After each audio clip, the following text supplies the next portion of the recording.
राधे राधे, जय श्री कृष्णा। मैं सीमा सिंह बड़ों को चरण स्पर्श, छोटों को प्यार और बराबर वालों को तहे दिल से नमस्कार करती हूँ। आज मैं आपको चातुर्मास महात्म्य का 30वां अध्याय सुनाने जा रही हूँ। अब तक हमने 29 अध्याय सुने हैं। अगर आपका कोई भी अध्याय सुनने से छूट गया है तो डिस्क्रिप्शन बॉक्स में मैं उसका लिंक छोड़ दूँगी। आप वहाँ से अपना छूटा हुआ अध्याय सुनकर पुण्य लाभ कमा सकते हैं। और अगर आपको ये अध्याय अच्छा लगे तो इसे ज़्यादा से ज़्यादा लाइक करें, अपने दोस्तों और रिश्तेदारों में ज़रूर शेयर करें ताकि उन्हें भी चातुर्मास का महात्म्य सुनने का संपूर्ण फल प्राप्त हो और आपको इसका पुण्य लाभ मिले।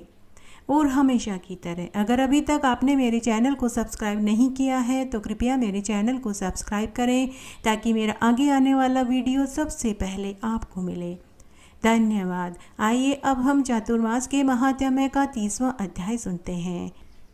इस अध्याय में आज मैं आपको दान देने की महिमा वाली एक कहानी सुनाने जा रही हूँ। चातुर्मास में किए गए दान का अक्षय फल मिलता है। यह कहानी उसी से संबंध रखती है।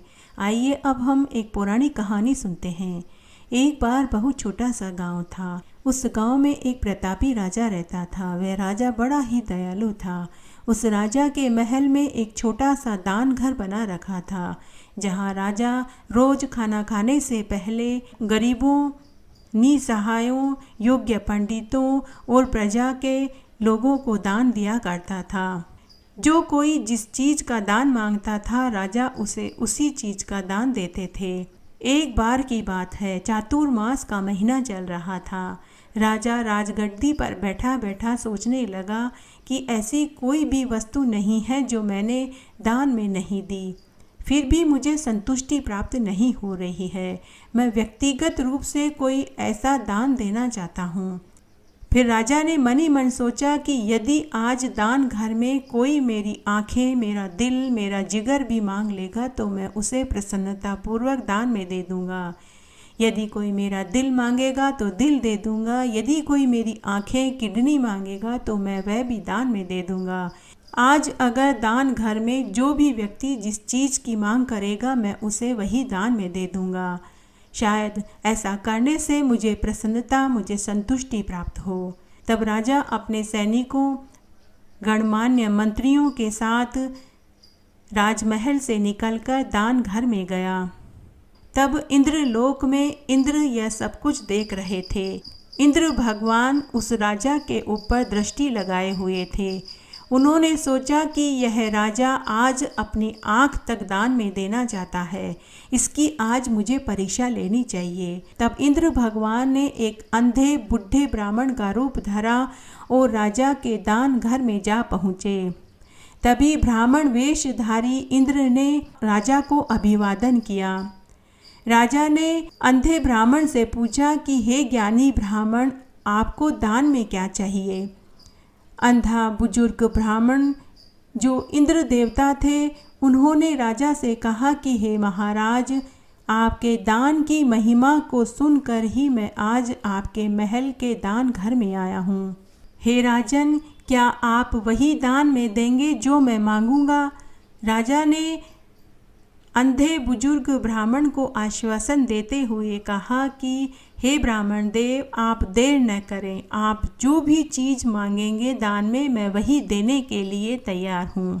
तब उस अंधे बुजुर्ग ब्राह्मण ने कहा कि हे राजन, मैं अंधा हूँ, मैं अपनी दोनों आँखों से देख नहीं सकता। क्या आप मुझे अपनी एक आँख दान में दे देंगे जिससे कि मैं इस खूबसूरत दुनिया को मरने से पहले देख सकूँ? तब राजा ने मन ही मन सोचा कि आज मैं यही सोच करके आया था और आज मेरी यह इच्छा भी पूरी हो जाएगी। तब राजा ने खुश होकर कहा कि हे ब्राह्मण देव, आज आपने मेरे मन की बात ली है। तब राजा ने अपने राजवैद्य को बुलाया और अपने मन की पूरी बात बताई। राजवैद्य ने राजा की आंख में कुछ चूर्ण जैसा डाला, जिससे राजा को असहनीय पीड़ा होने लगी। आँख गड्ढे के बाहर निकल आई। तब राजवैद्य ने दुखी मन से राजा से पूछा कि हे महाराज, कृपया एक बार फिर से विचार कर लीजिए। अभी भी आपकी आँख को मैं वापस ठीक कर सकता हूँ। तब राजा ने राजवैद्य से कहा कि हे राजवैद्य, आप देर न करें, आप मेरी आँख को निकालकर इस ब्राह्मण की आँख में लगा दीजिए। तब राजवैद्य ने बाएं हाथ से आँख पकड़ी और दाहिने हाथ में चाकू लेकर नस काटा और आँख को अलग करके राजा के हाथ में दे दिया। अपना दर्द बर्दाश्त करते हुए राजा ने अपने नेत्र उस अंधे ब्राह्मण को दे दिया। अंधे ब्राह्मण के वेश में इंद्र देवता ने राजा से नेत्र लेकर अपने आँख के गड्ढे में बैठा लिया। वह आँख खिले हुए नीले कमल की भांति लग रही थी। तब राजा ने अपनी एक आँख से अंधे ब्राह्मण को देखा और कहा कि अहो, मेरा नेत्र दान सफल हो गया। उसके बाद उन्होंने दूसरा नेत्र भी ब्राह्मण को दान में दे दिया। दोनों आंखें पाकर अंधा ब्राह्मण बहुत खुश हुआ और महल से चला गया। राजमहल में उपस्थित सभी लोगों को बहुत दुख हुआ। इस महान दान के पुण्य से राजा शीघ्र ही स्वस्थ होने लगे। उनकी आंखों के गड्ढे भी भर गए, उनका दर्द भी समाप्त हो गया। कुछ महीनों तक राजा राजगद्दी पर बैठे रहे। फिर एक दिन उन्होंने मन ही मन सोचा कि मैं एक अंधा राजा हूँ, मैं राज्य का शासन ठीक से नहीं कर पाऊँगा। तब अपने मंत्रियों से सलाह मशवरा करके अपने पुत्र को राजगद्दी पर बैठाया और वन में तपस्या करने के लिए चला गया। राजा वन में तपस्या करने लगा और अपने दान के विषय में सोचने लगा। राजा के पुण्य कर्मों से इंद्र का सिंहासन डोल पड़ा। तब इंद्रदेव एक दिन स्वयं उसी उद्यान में प्रकट हुए। उसके पाँवों की आवाज़ को सुनकर राजा ने पूछा कि तुम कौन हो? इंद्र भगवान ने कहा कि हे राजन, मैं इंद्रदेव हूँ, मैं तुम्हारे पास आया हूँ। तुम्हारी तपस्या और दान से मैं बहुत प्रसन्न हुआ। मैं तुम्हें वरदान देना चाहता हूँ।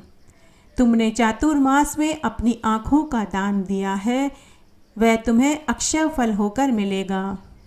राजा ने प्रसन्न होकर कहा कि हे इंद्रदेव, मेरे पास सब कुछ है, धन दौलत, पुत्र, वैभव, राज्य, प्रजा, सब कुछ। इस अंधे को और अधिक कुछ नहीं चाहिए। इंद्र भगवान ने कहा कि हे राजन, दान का प्रतिदान उसी जन्म में मिल जाता है। आप सत्य क्रिया करें और अपने नेत्रों को पुनः प्राप्त कर सकते हैं। तब राजा ने सत्य क्रिया करी। अपने दाहिने हाथ में जल लेकर संकल्प लिया कि मैंने पूरी उम्र जिस किसी भी याचक ने जो कुछ भी दान में मांगा, वह दान मैंने उसे हंसी खुशी दिया है। यह सत्य वचन है, मेरी इससे एक आँख ठीक हो जाए। ऐसा कहते ही राजा की एक आँख ठीक हो गई। फिर राजा ने दूसरा संकल्प लिया कि मैंने चातुर्मास में एक अंधे ब्राह्मण को अपने दोनों आँख दान में दिए थे और मैंने प्रेम और आनंद से ओतप्रोत होकर वह दान किया था। यह सत्य वचन है, इससे मेरी दूसरी आँख भी ठीक हो जाए। ऐसा कहते ही राजा की दूसरी आँख भी ठीक हो गई। उसी समय इंद्रदेव अंतर्ध्यान हो गए। तब राजा की दोनों आँखें ठीक हो गई है, यह खबर पूरी नगरी में आग की तरह फैल गई। सारी प्रजा, मंत्रीगण और राजा का पुत्र और राजा की रानी सभी राजा को लेकर महल में वापस आए। चंदन के महल में सफ़ेद मंडप के नीचे सिंहासन पर राजा बैठे हुए थे। राजा ने घोषणा करी कि जो भी चातुर्मास में जिस किसी को भी उसकी इच्छा अनुसार दान में देगा, वह दान उसे वापस अक्षय फल होकर प्राप्त होगा। मैंने अपने पूरे जीवन काल में जो भी दान दिया, वह साफ शुद्ध मन से खुश होकर दिया। उस दान से मुझे एक आँख वापस मिल गई। और चातुर्मास में मैंने एक अंधे ब्राह्मण को प्रेम से, श्रद्धा भाव से आंखें दान करी, जिससे मेरी दूसरी आंख भी ठीक हो गई। इसलिए जीवन में किया गया दान और चातुर्मास में दिए गए दान का प्रतिदान इसी जीवन में वापस मिलता है। इसलिए सभी मनुष्यों को अपने अपने सामर्थ्य के अनुसार चातुर्मास में दान अवश्य करना चाहिए। उस राजा ने चातुर्मास में अपनी आंखें दान में करी तो उसे उसी जीवन में उस दान का प्रतिदान उसी जीवन में पुनः मिला। घटती हो तो पूरी हो तो परवान चढ़े, भूले बिसरे नाम तेरे भंडार में भरे। पार्वती जी कहने लगी कि हे देवेश, आप मुझ पर ऐसी कृपा कीजिए जिससे मैं पहले ध्यान के द्वारा ज्ञान योग पाकर अमर हो जाऊं। शंकर भगवान बोले कि हे कोमल अंगों वाली, हे कल्याणी, मैंने जो तुम्हें वेदों का सार 12 अक्षर का महामंत्र बतलाया है उसको तुम जपो, और जो प्रणवाक्षर है वह तो सब वेदों का आदिभूत है तथा सारे ब्रह्मांड का याजक है, सब प्रकार की सिद्धियां देने वाला तथा सब बातों में प्रथम पूजनीय है, जिसके 3 अक्षर हैं। मधुछंद ऋषि, ब्रह्म देवता, परमात्मा इसकी गायत्री है, सब कामों में इसका विनियोग है। विश्वामित्र इसका बीज है, वेद वेदांगों का सारभूत तथा सत असत रूप है। नकार पीला रंग है, जल इसका सनातन बीज है। पृथ्वी जिसका बीज, मन छंद विश्व नाश के लिए इसका विनियोग है। गय का महा तेजस्वी रक्त वर्ण है, धन दान में इसका विनियोग है। भमकार का पीला वर्ण जल बीज, मरीचि युक्त पूजने पर संपूर्ण भोगों को देने वाला है।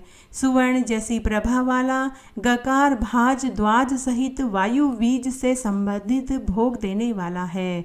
वकार कुंद पुष्प की तरह से सफ़ेद है, जिसका आकाश बीज है। पुलस्तस्य ऋषि और मोक्ष का देने वाला है। ते का विद्युत विकार है, साम बीज है तथा अंगीरा मूल है। यह इच्छित कामों में वर्जित है, अर्थात इसका जाप इच्छा रहित निष्काम होना चाहिए। वाकार धूम्र वर्ण है, सूर्य मनोवेगी इसका बीज है। यह पूल रूप ऋषि युक्त संपूर्ण सुखों को देने वाला है।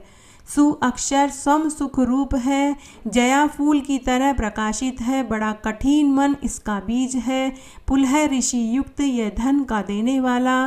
देकार अक्षर हंस रूप बीज तथा महापराक्रमी सिद्धि रूप बीज है, जो यज्ञ से संबंध रखता है। वाकार नित्य निर्मल यजमान बीज है, प्रचेताओं से संबंध होने पर मोक्ष को देने वाला है। पकार का पिंग वर्ग है, महाबीज है। देव वाणी तथा पृथ्वी की महासिद्धि सदा भू चिंतन करने वाली है। भृंगु यंत्र में इसका विश्राम है, इनके संबंध में समस्त कार्य सफल होते हैं। इनका गायत्री छंद है। शरीर का अंग न्यास इस प्रकार से है। ओंकार को सदा न्यास में रखें, दोनों पैरों में नकार का न्यास करना, ओंकार का गुप्त देश में, बकार का नाभि कमल में न्यास करना, गकार का हृदय में, वकार का कंठ में, तेकार का दाहिने हाथ में, वकार का बाएं हाथ में, सकार का गुरु जीवा में, संकार का दोनों कानों में, नेत्रों में वाकार का, मस्तक में दोनों नेत्रों का ख्याल रखने चाहिए। लिंग मुद्रा, योनि मुद्रा, धैनु मुद्रा, ये तीनों तथा सब कुछ किया हुआ मंत्र रूप बीजाक्षर में ही सपादिष्ट है। हे पार्वती, हे कल्याणी, इस विधि को जो रोज करता है वह पापों में लिप्त नहीं होता। यह 12 मंत्र 12 लिंग रूप कूर्म मुद्रा में स्थित है। 12 मंत्र से मानो 12 शालिग्राम शिला की पूजा हो जाती है। जो भक्त इस शालिग्राम शिला, जो प्रत्यक्ष ईश्वर रूप है, का पूजन अपने वर्ण के अनुसार ध्यान पूर्वक बीजों सहित तथा विनियोग और छंदों सहित ध्यान जप तथा पूजन करते हैं, उन भक्तों को कर्म बंधन से छुटकारा होकर मोक्ष प्राप्त हो जाता है। हे देवी, हे शुचि स्मते, यह ध्यान कर्म नामक योग बड़ा कठिन है, इसको मिलना अति दुर्लभ है। मैं तुम्हें ध्यान योग फिर बतलाता हूँ, तुम ध्यान से सुनो। पापों का नाश ध्यान योग से ही होता है, ध्यान से ही शुद्धि होती है, ध्यान से ही भूमि में योग होता है, क्योंकि ध्यान योग से मुक्ति नहीं होती। यह ध्यान योग ही नारायण का दर्शन है। दूसरा योग ज्ञान योग है, जो संसार के आश्रित है।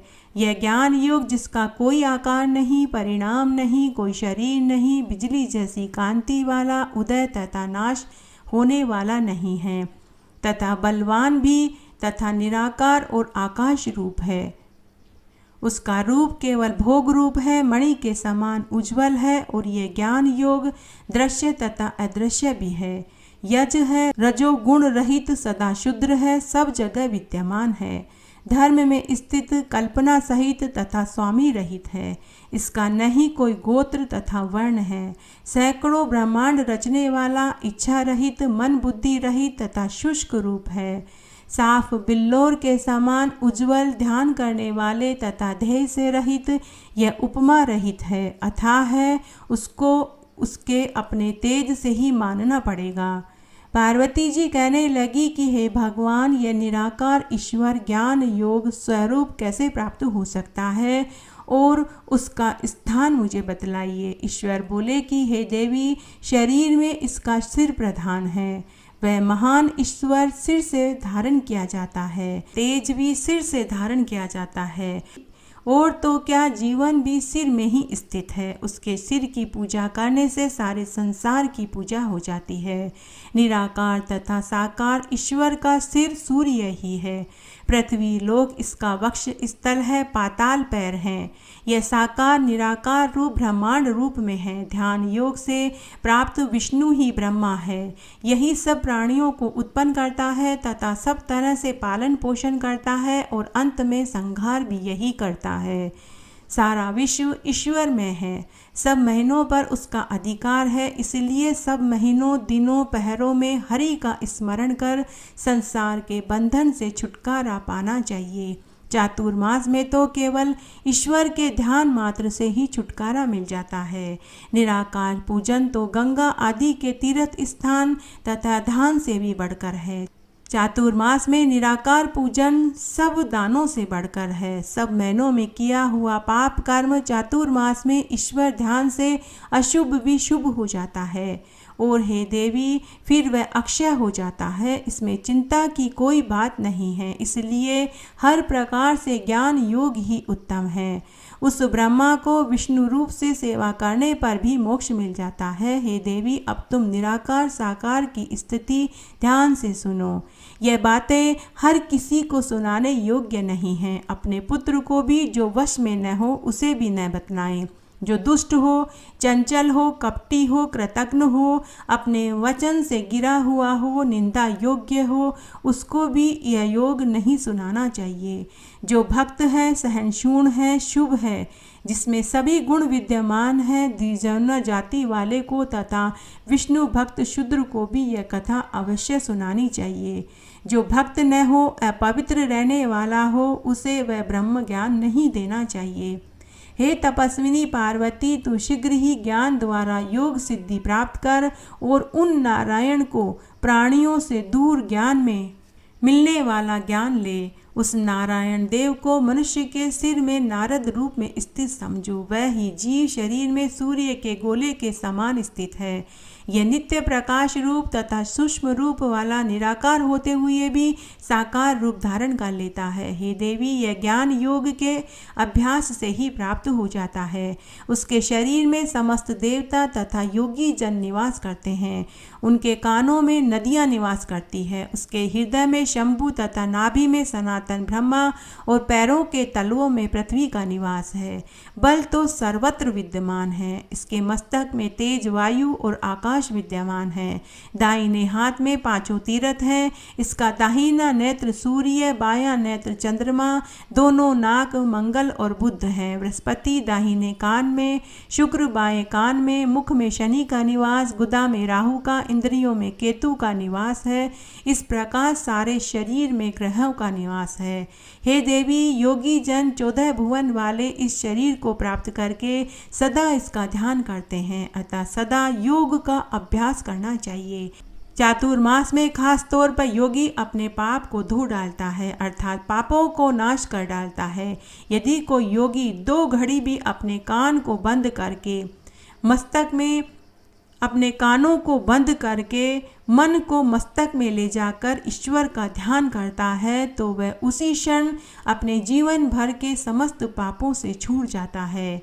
ईश्वर कहते हैं कि मैं विष्णु और योगी में कोई अंतर नहीं देखता। यदि एक भी योगी किसी के घर में भी एक ग्रास मात्र भी भोजन कर लेता है, वह अपने सहित अपने कई कुलों का उद्धार कर देता है। हे देवी पार्वती, ब्राह्मण योगी हो तो उसके दर्शन मात्र से ही सभी पापों का नाश हो जाता है। यदि शूद्र भी उत्तम काम करता हुआ ब्रह्मचिंतन में अनुरक्त होकर योगी हो जाए तथा गुरु भक्त हो जाए तो वह भी निराकार ब्रह्म की पदवी पा लेता है। जो योगी चातुर्मास में निराकार रहकर ब्रह्मचिंतन में लीन रहता है वह अवश्य भगवान में ही लीन माना जाता है। जैसे पारस के स्पर्श से लोहा भी सोना हो जाता है, वैसे ही वह मनुष्य भी साकार हरि की प्रसन्नता से उसी में लय हो जाता है। जैसे मार्ग का जल गंगा में गिरकर गंगा में ही लीन हो जाता है, अर्थात गंगा रूप हो जाता है, जिसकी देवता भी पूजा करते हैं और वह संपूर्ण फल देने वाला होता है, वैसे ही योगी भी मुक्ति तक देने वाला हो जाता है।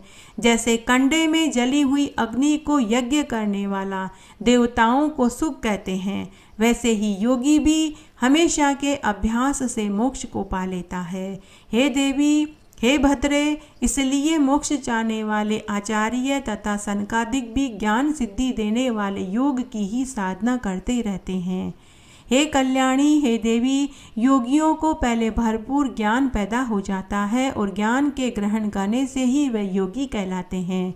फिर तो उन योगियों के सामने अणिमादिक सिद्धियां हाजिर हो जाती हैं, परंतु श्रेष्ठ योगी उन सिद्धियों की तरफ ध्यान भी नहीं देते हैं। जो फल योग से प्राप्त होता है वह फल यज्ञ से भी प्राप्त नहीं होता।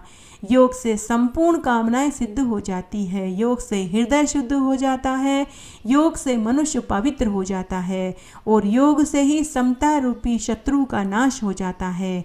योग के सिवाय कोई भी उपाय दुर्लभ मोक्ष की प्राप्ति नहीं कराता। इस तरह आज मैंने आपको चातुर्मास के महात्म्य का ये 30वां अध्याय सुनाया। साथ ही मैंने चातुर्मास में दान करने की एक पौराणिक कहानी सुनाई। आशा करती हूँ यह आपको ज़रूर पसंद आएगी। मेरे साथ बने रहने के लिए आपका धन्यवाद। आगे की कथा कहानी के लिए भी आप इसी तरह मेरे साथ बने रहें। धन्यवाद।